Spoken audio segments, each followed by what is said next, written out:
ગારિયાધાર શહેરમાં પ્રધાનમંત્રી આવાસ યોજના હેઠળ 1400 થી 1500 ફોર્મ ભરાયા છતાં માત્ર 90 ફોર્મના ડીબીઆર થયા છે।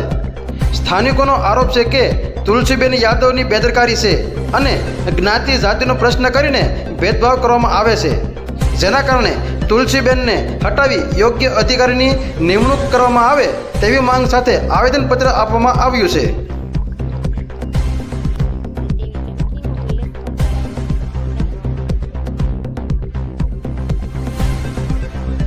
મારી હાજરીમાં કોઈ પ્રશ્ન પૂછવામાં આવતો નથી અને એ કાર્યવાહી અત્રેની જે કચેરી છે એમાં એમની જે બેઠક વ્યવસ્થા છે, જે ચેમ્બર ફાળવી છે એ ચેમ્બરમાં એ આ કામગીરી કરતા હોય છે, એટલે ત્યાં કોને શું પ્રશ્ન પૂછે અમને મારી જાણમાં હોતું નથી। મારી હાજરીમાં આવો ક્યારે પ્રશ્ન